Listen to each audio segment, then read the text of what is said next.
Salut à tous les amis, j'espère que vous allez bien et bienvenue pour cette dernière vidéo de l'année. Nous sommes le 31 décembre 2018. Il y a quelques jours, j'ai eu la chance d'aller passer 4 jours à Bruges.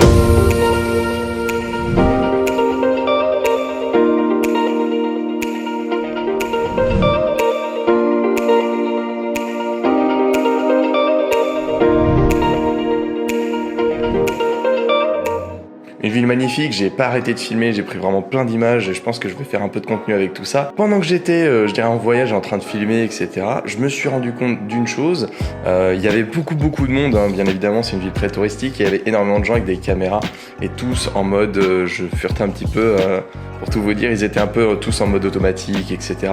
Et je me suis dit, c'est vraiment dommage de voir des super appareils photo qui sont assez mal utilisés de manière générale. Et je me suis dit, ben voilà, je vais faire une petite vidéo qui va parler de l'utilisation du mode manuel. Le mode manuel, si vous ne savez pas ce que c'est, je vous invite éventuellement à regarder rapidement sur le manuel de votre caméra, mais il s'agit tout simplement de régler vous-même l'ensemble des paramètres de la caméra et de ne pas laisser la caméra choisir toute seule un petit peu des paramètres qu'elle applique. Les trois paramètres principaux qu'elle va utiliser cette caméra, ce sont l'ouverture, la vitesse d'obturation et les ISO. L'ouverture, ça va dépendre de l'objectif qui est monté sur votre caméra. Moi, j'ai pris l'exemple avec l'objectif de base qui vient donc avec mon appareil photo. Il y a plusieurs versions, mais qui est un 12-60 mm en focale et qui ouvre de 3.5 à 5.6 en variable. Donc c'est vraiment l'objectif, j'arrive vraiment bête et standard par défaut. C'est celui où quand vous achetez une caméra avec déjà un objectif dessus, en général vous avez ce genre d'objectif, surtout ces ouvertures 3.5 à 5.6. La vitesse d'obturation, en vidéo on n'a pas vraiment le choix, on va utiliser le double de la fréquence en images secondes, donc 1/60e si vous filmez en 30 images secondes, 1/120e si vous filmez en 60 images secondes, etc. Et enfin, les ISO, on cherche à les avoir au minimum possible, toujours, de manière à ne pas avoir trop de bruit sur l'image. On peut monter sur une plage, par exemple de 100 à 800, même pour un micro 4/3, ça va encore. 1600, certains appareils photo commencent à montrer leurs limites, 3002, etc. Et plus ça va, plus c'est bruité. Bref, on n'est pas là pour parler trop de cette technique-là. Ça, il y a énormément de vidéos sur le sujet, ou alors même avec quelques petits schémas que je vais vous illustrer maintenant, ici, là, là, et puis là. Vous allez comprendre tout de suite ce dont il s'agit. Mais l'idée, c'est d'aller utiliser ce mode manuel. Quand vous arrivez sur le terrain et que vous voulez prendre vos vidéos, vous n'avez pas forcément de méthode. Et c'est ça le problème en fait. On peut faire tous les tutoriels qu'on veut pour vous expliquer ce que c'est qu'un ISO, une vitesse d'obturateur, etc. Si vous n'avez pas de méthode pour appliquer tout ça, ça ne marche pas. Donc moi, ma méthode et mon petit mémo technique associé à ça pour les débutants, c'est quoi? C'est OVNI. Ouverture, vitesse, ND et ou ISO. Rien à voir avec les petites soucoupes volantes. Donc vous allez arriver sur le terrain avec votre super méthode OVNI et vous allez pouvoir très simplement configurer votre appareil photo pour faire une bonne exposition. Bon allez, assez blablaté dans le studio, on va se téléporter à Bruges où je vais vous montrer un petit peu tout ça. C'est parti. Ok, donc là pour exemple on est arrivé sur un spot ici où on va vouloir faire des plans vidéo. Donc l'idée c'est vous êtes arrivé, vous avez réglé votre mode manuel sur votre caméra et donc le petit mémo technique, rappelez-vous, OVNI, donc ouverture, vitesse, ND et ou ISO. Donc là par exemple, alors désolé on n'a pas un beau temps bleu aujourd'hui, mais on a un gros temps gris bien nuageux, bien couvert. Il y a aussi des voitures donc ça fait un peu de bruit mais c'est pas grave. Ça vous allez voir, ça génère une luminosité assez importante. En réalité c'est pas à sous-estimer et c'est pas parce qu'il fait gris que vous n'avez pas besoin d'un filtre ND. Le filtre ND c'est pas forcément réservé que au soleil. Donc ce qu'il va falloir faire c'est la première chose que vous allez faire, donc moi je vais utiliser ici, vous allez voir après je vais vous faire les réglages pour un plan là par exemple tout droit, c'est pas très grave. Je vais partir du principe que si vous débutez là-dedans, vous découvrez le mode manuel, vous avez probablement une caméra assez standard sur laquelle vous avez un objectif relativement standard. Moi par exemple j'ai un 12-60 qui ouvre en 3.5 à 5.6, donc c'est pas quelque chose d'exceptionnel, donc je vais utiliser mon ouverture maximum, c'est pas forcément ce qui est recommandé, mais voilà, je vais passer à 3.5 et voilà, je vais avoir envie de travailler avec cette ouverture là et je vais vouloir faire un plan là-bas assez standard, assez ouvert.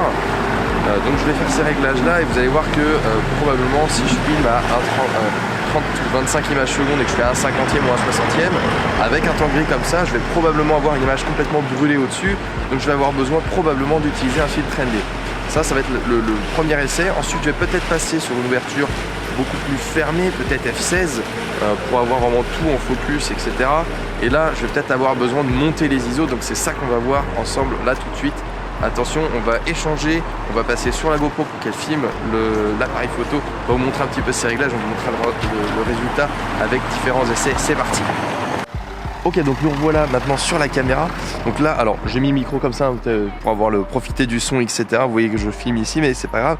Donc là, vous voyez par exemple, j'ai réglé, comme j'ai dit, donc 3,5 au niveau de mon ouverture. J'ai mis mon shutter au niveau de 1/50e parce que je filme actuellement en 4K 25 images secondes. Vous voyez que j'ai l'ISO au minimum et moi j'ai activé, alors faites-le si jamais ce n'est pas le cas sur votre appareil photo, mais il a probablement cette option là. Si vous pouvez activer ce qu'on appelle les lignes de zébra qui vous permettent de voir les zones brûlées ou surexposées sur votre image, faites-le. Donc moi vous voyez par exemple ici, on peut voir si on se rapproche un petit peu que la plupart ici du ciel, ça c'est brûlé. Donc je vais avoir un arrière-plan qui est complètement brûlé. Donc ça, pour ça, je vais avoir besoin, donc j'ai fait mon ouverture, j'ai fait ma vitesse. Je vais avoir besoin de passer à la partie ND. Donc là, je vais rajouter en fait mon filtre ND, j'ai un petit filtre ND variable. Si c'est le premier que vous achetez, éventuellement, vous pouvez acheter ça.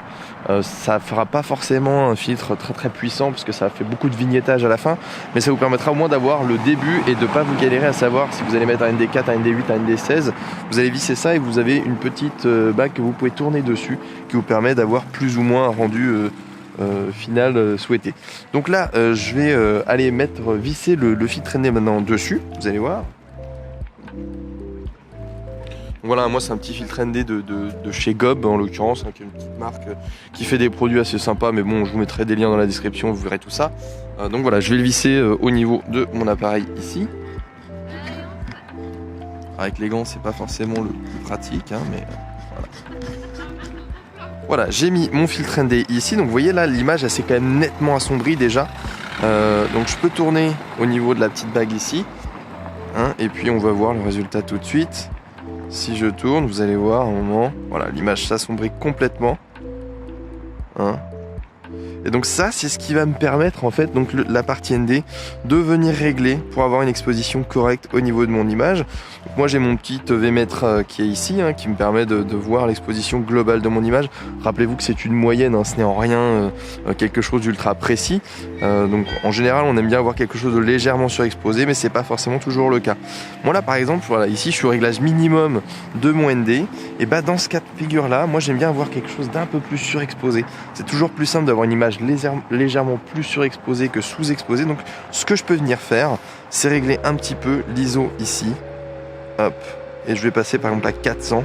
Et là vous voyez, j'ai une image on est à peu près à plus 0,3. Donc on est dans une bonne approche. On pourrait monter à plus 0,7, mais vraiment pas plus. Et voilà, donc là j'ai une image qui est bien exposée. J'ai un ciel qui est bien. Pourtant c'est pas évident parce que là vraiment, comme je vous dis, les ciels gris comme ça là, ça fait vraiment une espèce de cloudcast, comme on dirait dans le jargon, qui est vraiment une luminosité qui est ultra ambiante, ultra englobante.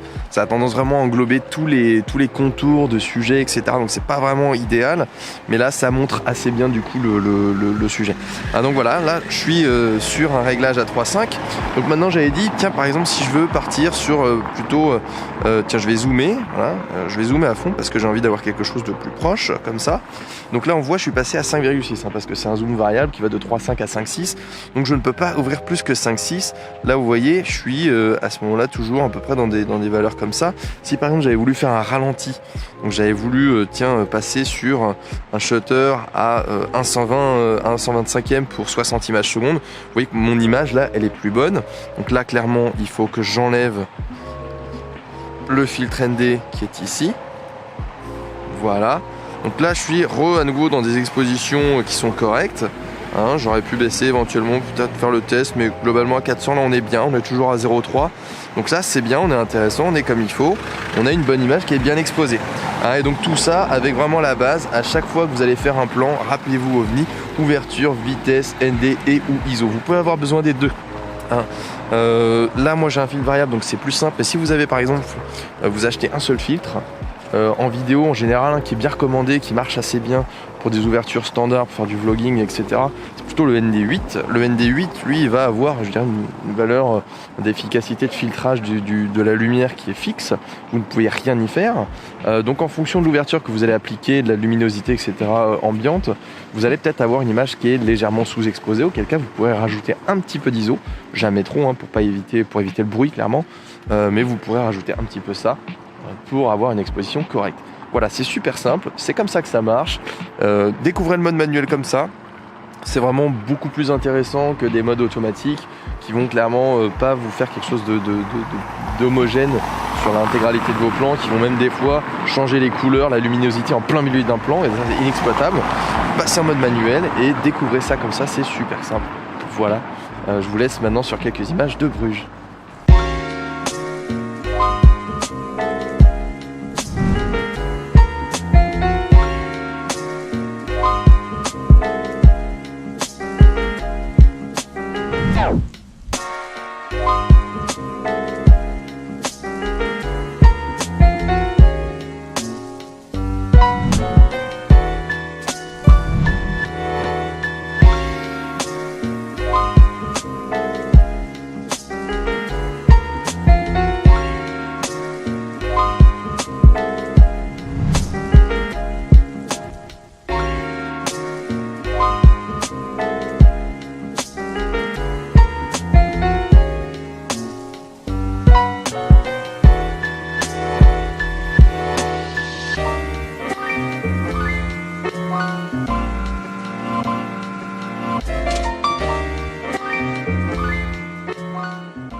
Voilà, c'est tout pour cette vidéo. J'espère que ça vous aura plu, j'espère que ça vous incitera à utiliser le mode manuel de votre caméra.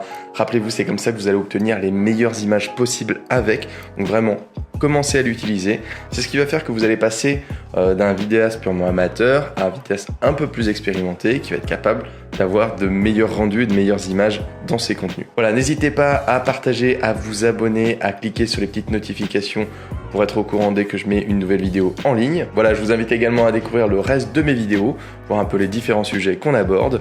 Je vous invite également à partager cette vidéo avec vos amis qui sont vidéastes, qui veulent devenir vidéastes, qui veulent se mettre un petit peu à tout ça, qui ont une caméra, qui l'utilisent pas forcément trop. N'hésitez pas, partagez-leur cette vidéo, c'est cadeau, ça me fait plaisir. Portez-vous très bien pour cette fin d'année 2018 et je vous souhaite d'excellentes résolutions 2019 à tous. Moi je vous dis à très bientôt pour une prochaine vidéo. Allez, salut!